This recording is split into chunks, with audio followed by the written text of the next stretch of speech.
when it comes down to innocent youth dying every day due to senseless gun violence. You can't keep questioning how Chicago has the strictest gun laws with the most gun violence when I can take a 30-minute drive to Indiana and purchase a gun with no questions asked. You can't keep saying it's just gang violence because at the end of the day, it's still gun violence. At the end of the day, it's still innocent human beings dying due to a stray bullet. We demand you are more aggressive and start caring when it comes down to innocent youth dying every single day. We demand you fight for our lives and the right to live, because from my perspective, you have two options.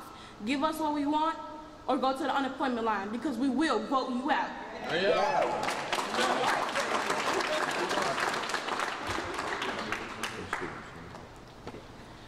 We also want to announce that the 3 Parkland students, Lauren Hogg, Tyra Hemans, and Tyra Roberts will be joining us on the Dan Ryan March. Amen.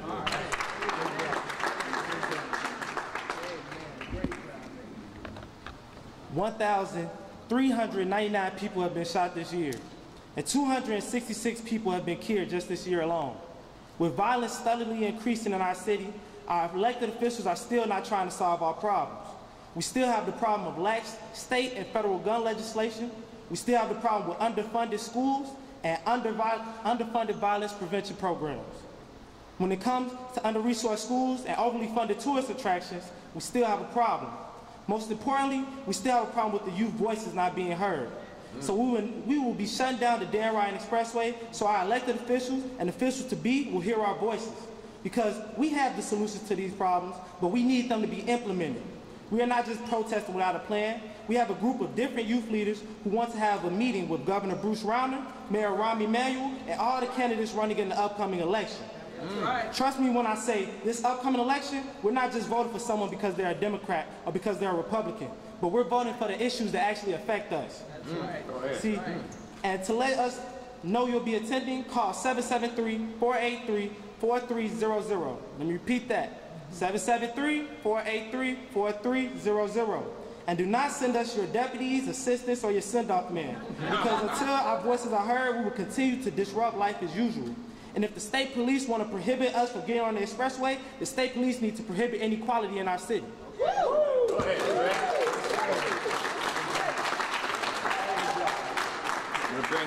I'm going to bring Pastor Adu up, but I just want to mention that the violence is guns, it's lack of jobs, it's the lack of good schools, it's the lack of resources, economic development, and mental health. It's all of this. And you will now be passed out a statement, as Reverend Adu comes up, of the state police who have now put out a statement this morning saying they will arrest every single person that steps on the Dan Ryan. Thank you so much, Father Pfleger, and to all of you that are sharing today. We are not afraid to do what we need to do to bring attention to the senseless gun violence, to the disparity in economics, to the poor provision of jobs and other opportunities in our communities. We join with Father Pfleger and other faith leaders in support of our young people that are giving leadership to this demonstration, to this action against violence. I'm proud of Rihanna and Trayvon that we've just heard from this morning. We need to applaud them again for their courage and for their energy. And as the pastor of the Antioch Missionary Baptist Church, we've challenged all of our members to be a part of this march and this protest. We're calling on all of the pastors and faith leaders in the Inglewood community, Pastor Martin, Pastor Carter, and others that share. We're calling for faith leaders across this city to join us Saturday morning, 9:45 at the Dan Ryan and 79th Street. There is great meaning in masses, and we can multiply the volume of our message if we work together. We need seniors, we need children, we need youth, we need every ethnic group that's represented by our city to be a part of this protest. Even the group that's preparing to do Hands Across Chicago on Saturday the 14th, praying along Halsted going north and south, and Madison going east and west. We're calling on you. Come out one Saturday early. Join us on the 7th to help us follow and lead our young people in this effort against violence and crime and all that's going on in our communities. Let's thank God for this opportunity to come together and make a change, a real change, a lasting change, a permanent change in our community. Amen.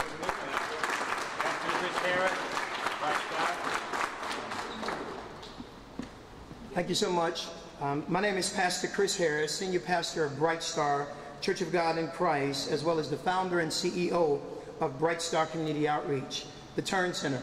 I am joined by Pastor David Swanson of New Community Covenant Church. And as Bronzeville faith leaders, we are proud to be partners with this Dan Ryan shutdown for the purpose of raising awareness and encouraging action. If the President of the United States was to come to Chicago today, law enforcement would immediately be pulled and the entire expressway would absolutely be shut down without negotiation, without conversation, and without fail, to protect one man who ironically has not done anything currently to save the lives of the thousands who have been murdered, shot, or wounded in this great city of Chicago. If they would shut it down for him, why would we not shut it down for our slain sons and our dying daughters, as well as the families and the communities who are continually traumatized by Chicago violence? BSEO has opened the Urban Resilience Network helpline for the family members of victims or perpetrators of violence. Trauma counseling is absolutely necessary, and our staff, congregants, faith leaders, stakeholders, and residents of the Bronzeville community will proudly join Father Mike Pfleger and these other faith leaders and stakeholders as we shut down the Dan Ryan. Listen, we need your support. We are calling on elected officials. We're calling on residents. We're calling on all of you all who have been traumatized by this violence to join us for this shutdown. Why won't we shut up? Why will we shut it down? It's because we all feel shut out of resources to address violence in Chicago. Join us. Say nothing until you do something about Chicago violence and trauma.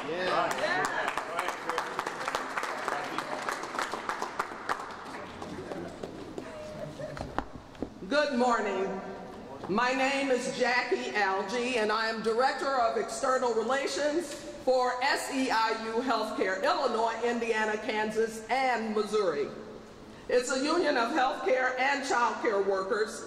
I'm here today because we are dedicated to the health of the people in our communities, in our hospitals, nursing homes, home health care, and home-based and agency childcare. We live in these communities and experience the tragedies that occur far too often in them.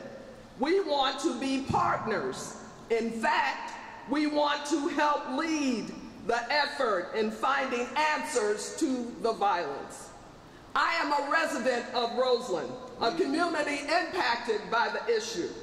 I am tired, as my cousin Fannie Lou said, I'm sick and tired of being tired of all of the violence that occurs in our communities day after day.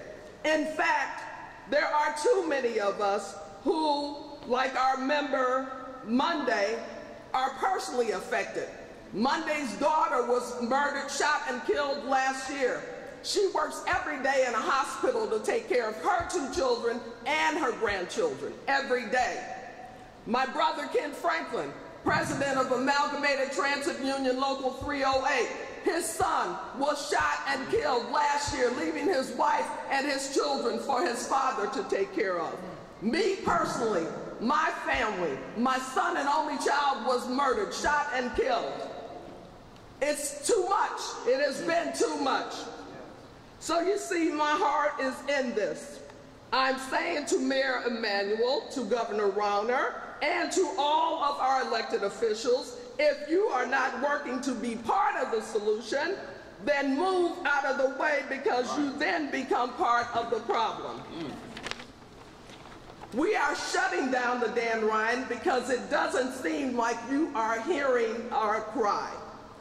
When you gather police or deploy police to revenue-generated events like Lollapalooza and Taste, you don't say it's too many. Instead of infusing our community with resources, you divest them. You close dozens of schools all at once. You don't fulfill your promises to build affordable housing where you've torn down buildings.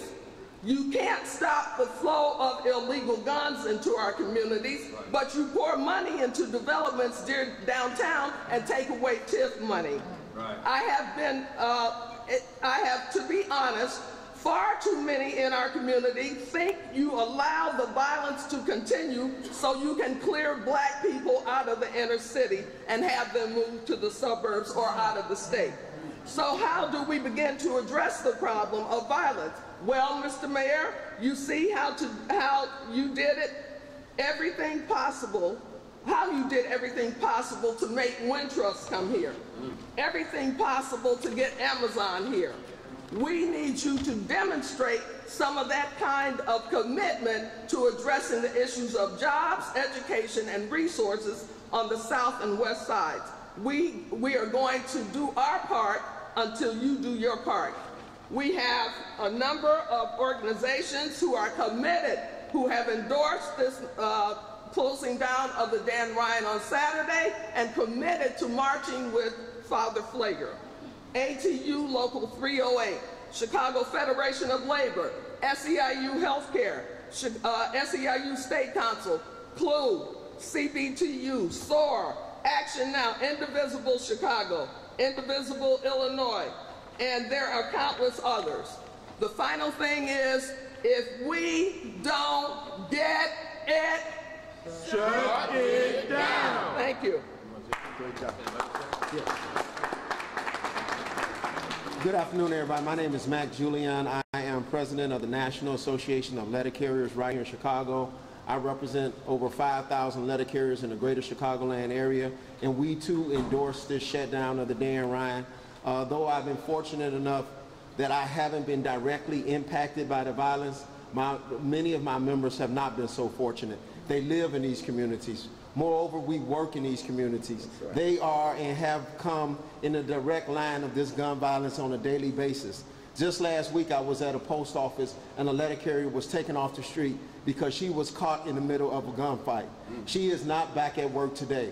There's been several other incidences of this. This has got to stop. The madness has got to stop, okay? Enough is enough, and I applaud everyone here who stands with these youths today and saying that we're going to shut it down until things change. Thank you. Thank you.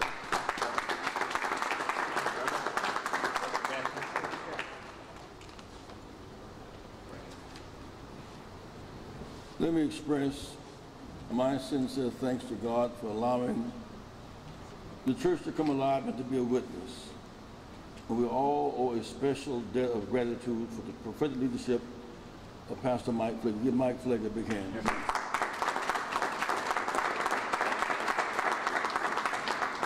Pastor Dew and Harris and ministers were here today. There is a border between Texas and Mexico, a border between Chicago, south, west side, and downtown where the money is. We intend to put our all on the line, our bodies, our minds on the line on this coming Saturday. No amount of threats will stop us. No jail cells can contain us. We are all border children. Jesus was a border baby, born under a death warrant, born under threats, born a minority. And he escaped to Egypt, where he gained asylum as an immigrant, became a refugee. They did not separate him from Mary and Joseph. Right. Today our babies are being separated. Behind the red line, the banks are redlining to help create this border. The insurance companies are redlining to help create this border. Jobs out, drugs and guns in behind this border. And so out of a sense of dedication and sacrifice, we're going to march on this coming Saturday. We're going to stop the traffic from flowing. We're perfectly willing to pay whatever price we must pay. Life or death or blood, we're not giving up. In some sense, the movement around the nation today is saying we must not adjust, not merely resent, but we must resist. This is a resistance movement. We want jobs and justice now. Something is going awry in our country today when we, in fact, on the south side, we closed 50 hospitals, 50 closing schools, and some people have to go to work at 4 transportations a day, from the bus near the house to the L subway to the bus stop downtown to the suburb. We don't have adequate transportation, education in our house. We will not adjust, we will not stand still. I want to again thank the ministers who gathered, leading their congregations across the promised land and end the confrontation. If we go to jail at the border in Mexico, we go to jail at the border in Chicago. Thank you.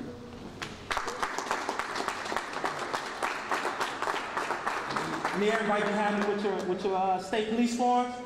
Everybody lift them up, lift them up.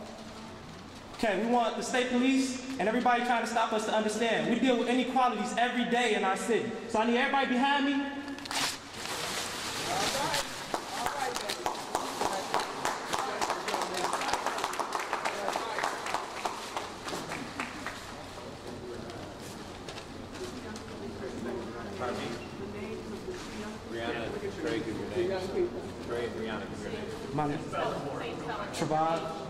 Trevon Bosley, T-R-E-V-O-N, Bosley, B-O-S-L-E-Y, and I'm 20.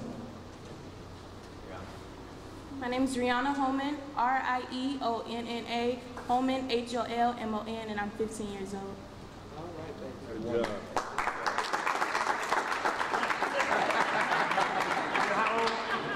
Just that, 100. Any questions for anybody up there? Yes. Okay. Yes. I'm sorry. Threats? Yeah, we've gotten threats. Biggest one came this morning from the state police. They hand delivered this morning, stating that they will arrest anybody that sets foot on the Dan Ryan. And if they want to arrest children and mothers and pastors and civic leaders and elected officials, if that's a stance they're going to take, as I think was pointed out here, they, as Pastor Harris pointed out, they not only closed the Ryan and the Kennedy, they'll close any expressway when a president comes in town. They close it for every event that's been going on in this city. They closed down Lakeshore Drive. They closed down for the Bulls. They closed down for the Blackhawks. They closed down for Lollapalooza. Why don't you close down for people? And for lives. Two questions. For those who may not understand or just know, why the Dan Ryan? That's the first question. The second question is, respond to CPD's concern that the redeployment of officers for this particular action will put neighborhoods at risk over this holiday. Well, two things. First of all, why the Dan Ryan? We have marched in our neighborhoods. We march here every Friday night. Everybody up here does marches in their communities. We've shut down Michigan Avenue. We've been out on Lakeshore Drive after police shooting. So we've done marches all over. And we decided to take a page from the civil rights movement, from Reverend Jackson, Dr. King and the rest, that when people keep ignoring you, you take it up a notch. And we're moving to one of the main arteries of the city, to saying that we are not going to have business as usual. So we are going to continue to take it up a notch until we get responses. And if people are inconvenienced, well, a lot of people were inconvenienced last night when they got shot and when they got killed. So if we have to inconvenience, I heard Dr. King say something one time that never left my mind. When you inconvenience masses of people, the masses of people will inconvenience the politicians. That's right. And the second thing about resources that really takes me by surprise, because of all the events in the city, I've never heard that used before. So I don't work for the police department, but let me offer them some advice. If they say doing this will pull officers from the most needed neighborhood in the cities of Chicago, then pull them from the north side. There you go. All right now. All right.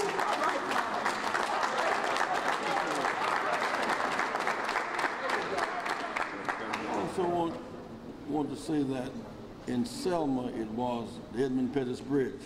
Right. Now listen. Come on now. In Chicago it's Dan Ryan.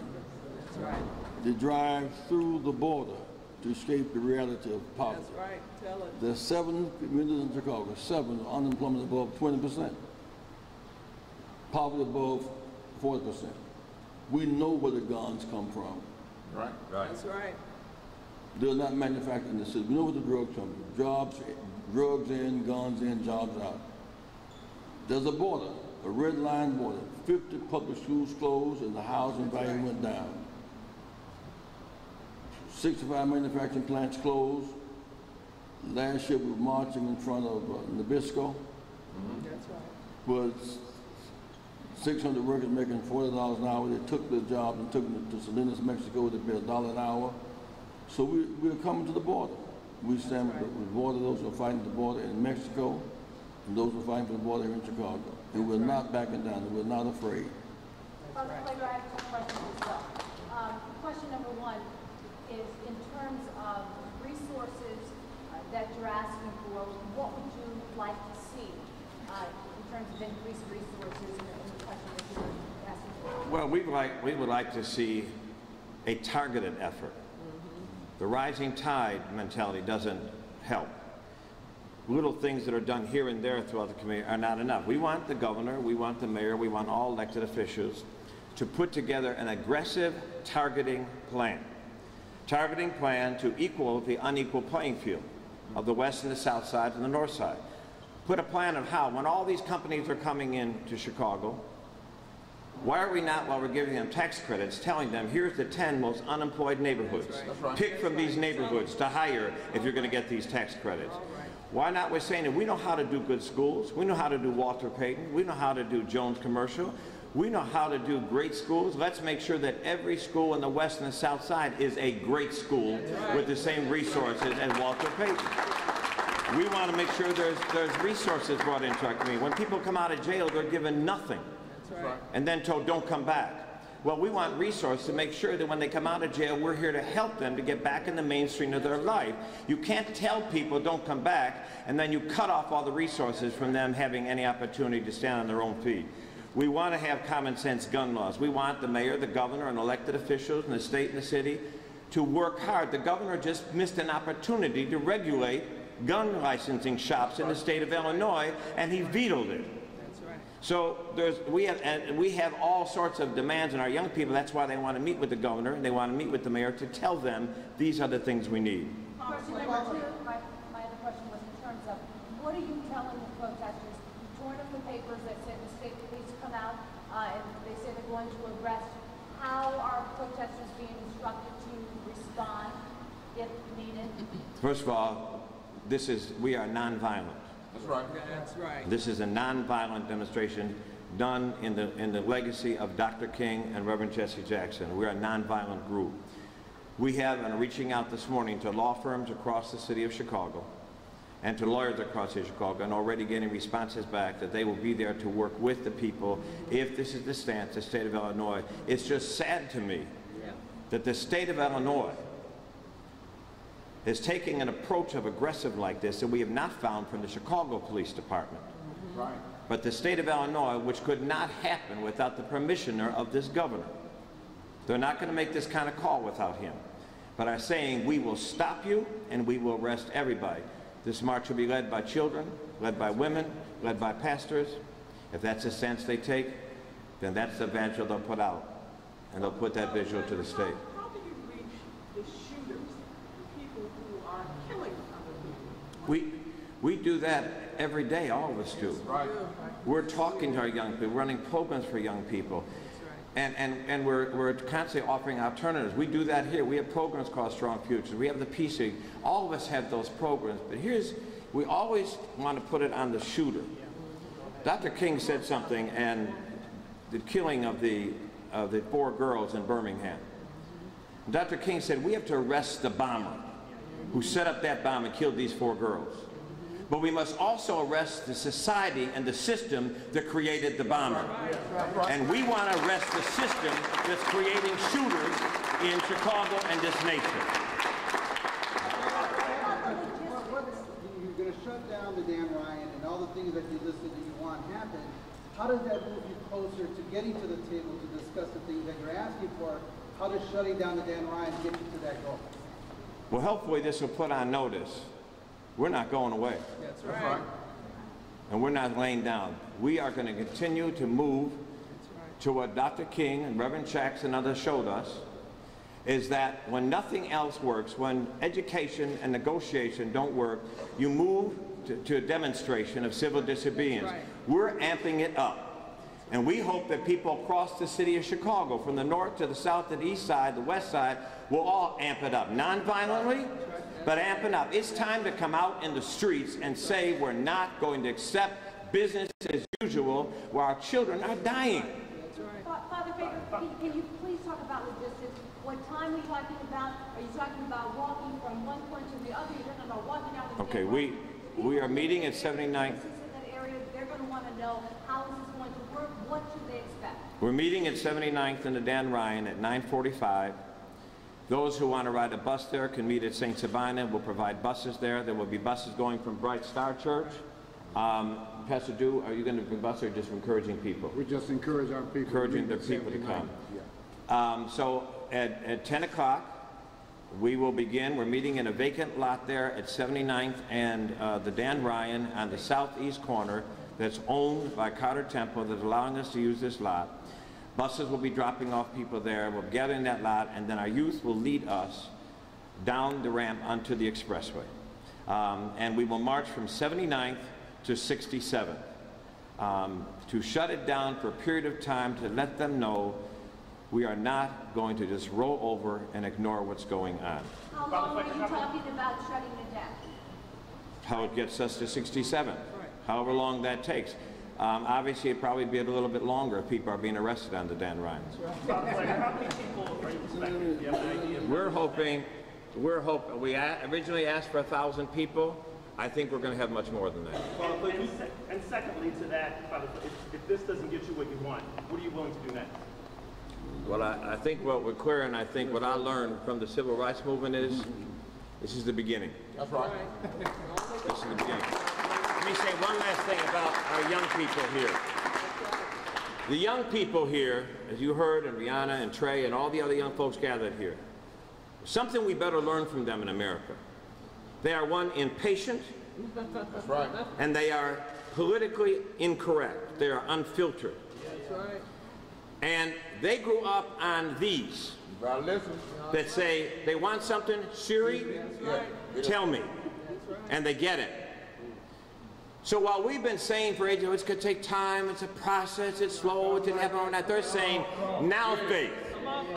That's what our young people say. No, we want it now, because their lives are in danger when they walk out of their house every single morning. So they're saying we want it now. They're also unfiltered. They're not concerned about whose feelings are hurt, what's politically correct or sounds nice. They're here to say we want to live. That's right. So they want it now and they want to live. And us adults, we better get with them or they're going to walk over us.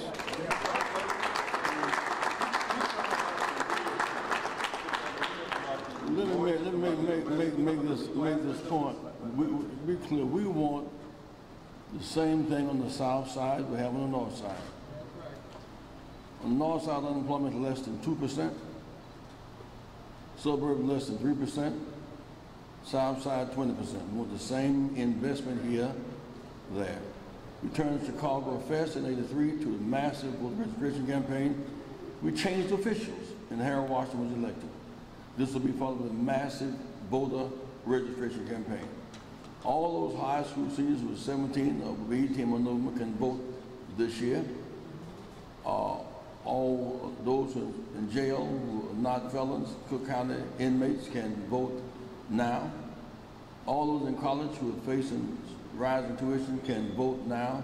So this will be attached to a massive voter mobilization. We intend to take back the House, the Senate, and key governorships in year 2018. This is part of a massive national revolt against oppression. All right.